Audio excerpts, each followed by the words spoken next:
ఆసియాలోనే అతిపెద్ద గిరిజన జాతర ప్రారంభమైంది. ఆదివాసీ కుంభమేళాగా పిలుచుకునే మేడారం మొదలైంది. సారలమ్మ, పగిడిద్దరాజు, గోవిందరాజుల రాకతో మహాజాతర మొదలు కానుంది. ఆ తర్వాతి రోజు సమ్మక్క తల్లి గద్దెపై కొలువుదేరనుంది. దీంతో వనదేవతలతో నిండు జాతర ఆవిష్కృతం కానుంది. మేడారం మహాజాతరకు నెల రోజుల ముందు నుంచే భక్తుల రద్దీ మొదలైంది. పల్లె పట్నం తేడా లేకుండా వాహనాలు మేడారానికి వరుస కడుతున్నాయి. ఆంధ్రప్రదేశ్, ఛత్తీస్గఢ్, ఒడిశా రాష్ట్రాల నుంచి భక్తులు పెద్ద ఎత్తున వనదేవతల చెంతకు చేరుతున్నారు.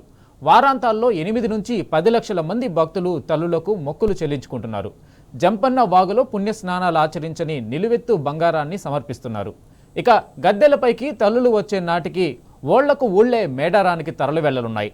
మహాజాతర నేపథ్యంలో వివిధ ప్రాంతాల నుంచి ఆర్టీసీ 4000 అదనపు బస్సులు నడుపుతుంది.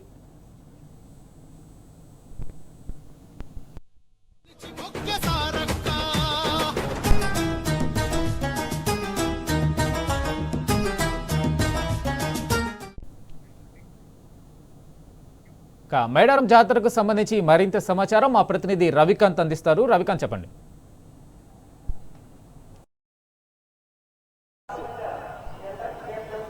ఆసియా ఖండంలోనే అతిపెద్ద ఆదివాసీ గిరిజన జాతర తెలంగాణ కుంభమేళగా ఉన్నటువంటి మేడారం సమ్మక్క సారలమ్మ జాతరకు సంబంధించినటువంటి మొదటి ఘట్టం. సారలమ్మ కన్నేపల్లి నుంచి కాసేపట్లోనే మేడారం గద్దెలపైకి చేరుకునే అవకాశం కనిపిస్తా ఉంది. కన్నేపల్లి నుంచి సాయంత్రం 5 గంటల తర్వాత ఏదైతే సారలమ్మను తీసుకొచ్చేటువంటి కార్యక్రమం అంతా కూడా ఆ క్రతువు అంతా కూడా జరుగుతున్నటువంటి సందర్భం.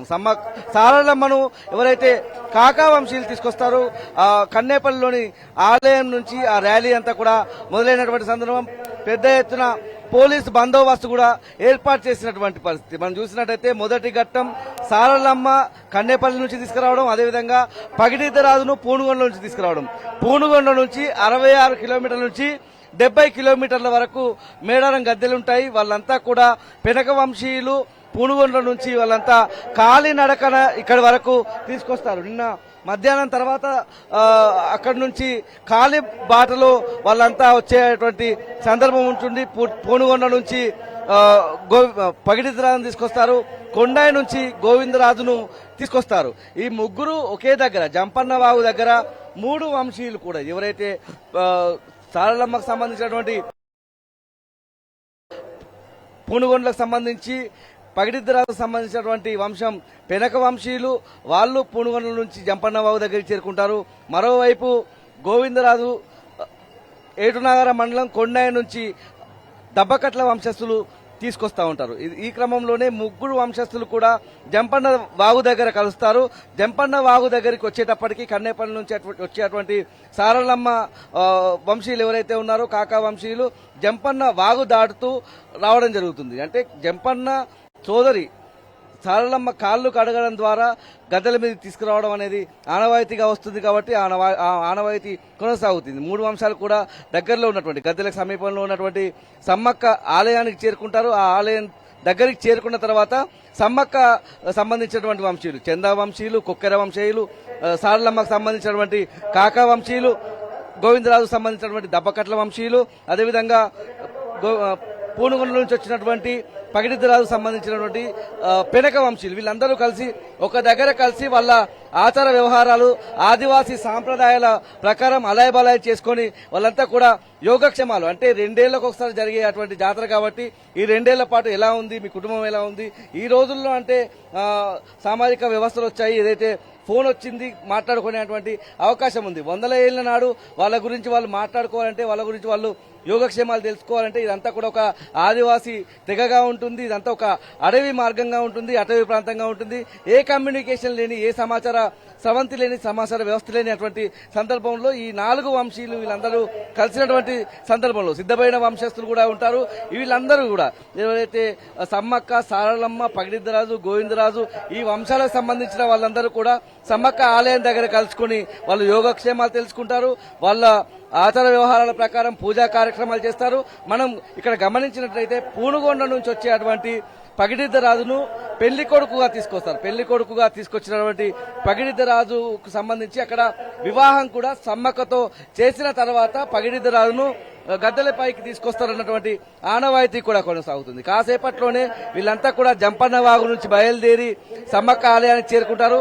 సమ్మక్క ఆలయానికి చేరుకున్న తర్వాత సమ్మక్క అనుమతితో గద్దెలపైకి రావడం అనేది ఆనవాయితీగా ఉంటుంది. ఇదంతా కూడా అంటే సారలమ్మ, పగిడిద్దరాజు, గోవిందరాజు కాసేపట్లోనే మేడారంలోని గద్దెల ప్రాంగణంలో చేరుకొని వాళ్లకు ఉన్నటువంటి గద్దెల మీద కొలువు.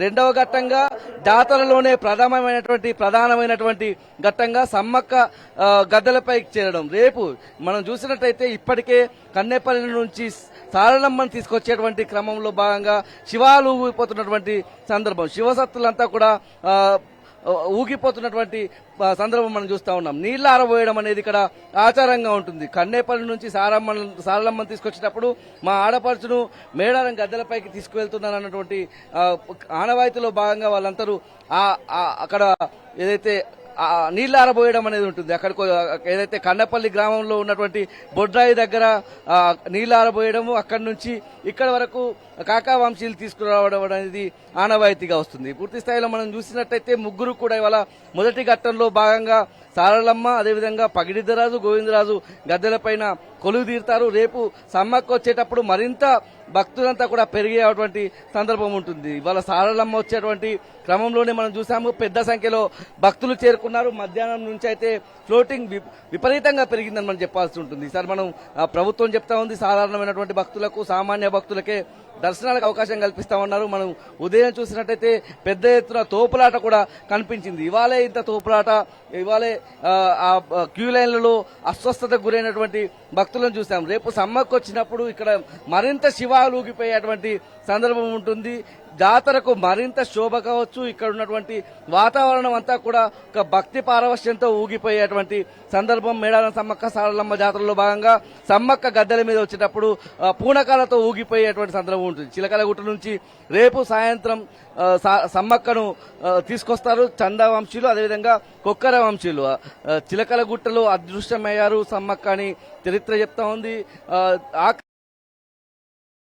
పోరాటం చేసిన సమ్మక్క, కాకతీయుల మీద పోరాటం చేసినటువంటి సమ్మక్క అదృశ్యమైంది. ఏదైతే చిలకలగుట్టలో అదృశ్యమై కుంకుమ భరిణ రూపంలో మారిందన్నటువంటి చరిత్ర చెప్తా ఉన్నటువంటి ఆనవాళ్ల ప్రకారం పూర్తిగా ఇదే చరిత్ర చెప్తా ఉంది. కాబట్టి అక్కడి నుంచి కుంకుమ భరిణ రూపంలో ఉన్నటువంటి సమ్మక్కను రేపు సాయంత్రం తర్వాత తీసుకొచ్చేటువంటి ఆనవాయితీ కొనసాగుతుంది. ఆ క్రమంలో ఇక్కడ జంతు బలులు ఇవ్వడము, నీళ్లారబోయడము, ఏదైతే చిలకలగుట్ట దారంతా కూడా మొగ్గులు వేసి అమ్మవారికి ఆహ్వానం పలకడం మనం చూస్తూ ఉంటాము. వివిధ రూపాల్లో భక్తులు కూడా అమ్మవారికి స్వాగతం పలకడాలు, నృత్యాలు చేయడాలు మనం చూస్తూ ఉంటాము. రేపు సాయంత్రం ఇదంతా కూడా ఈ క్రతం అంతా కూడా జరుగుతుంది. ఎల్లుండి మనం చూసినట్టయితే అమ్మవార్లు సమ్మక్క, సారలమ్మ, పగిడిద్దరాజు, గోవిందరాజు గద్దెలపై కొలువుదీరి భక్తులకు దర్శనమిస్తారు. శుక్రవారం రోజు మరింత భక్తులు పెరిగేటువంటి అవకాశం కూడా ఉంటుంది. ఎందుకంటే నలుగురు ఒకే రోజు గద్దెల మీద ఉన్న రోజు కుటుంబంతో పాటు వచ్చి దర్శనం చేసుకోవాలన్నటువంటి ఆనవాయితీ ఉంది. కాబట్టి పెద్ద సంఖ్యలో శుక్రవారం భక్తులంతా తరలి వచ్చేటువంటి అవకాశం ఉంది. ఎందుకంటే కోరిన కోరికలు తీర్చే కొంగు బంగారంగా సమ్మక్కను, సారలమ్మను కొలుస్తూ ఉంటారు. కాబట్టి శుక్రవారం పెద్ద సంఖ్యలో భక్తులు తరలి వచ్చే అవకాశం మనకుంది. మరోవైపు మనం చూసినట్టయితే శనివారం రోజు అంటే 31వ తేదీన పూర్తి స్థాయిలో నలుగురు కూడా చిలకలగుట్టకు సమ్మక్క, కన్నెపల్లికి సారలమ్మ, పూనుగొండ్లకు పగిడిద్దరాజు, కొండయ్యకి గోవిందరాజును తీసుకువెళ్లడం ద్వారా జాతర పరిసమాప్తమవుతుంది. పూర్తి స్థాయిలో మనం చూసినట్టయితే పెద్ద సంఖ్యలో భక్తులైతే తరలి వచ్చి నృత్యాలు చేస్తున్నటువంటి సందర్భం కూడా మనకు కనిపిస్తా ఉంది.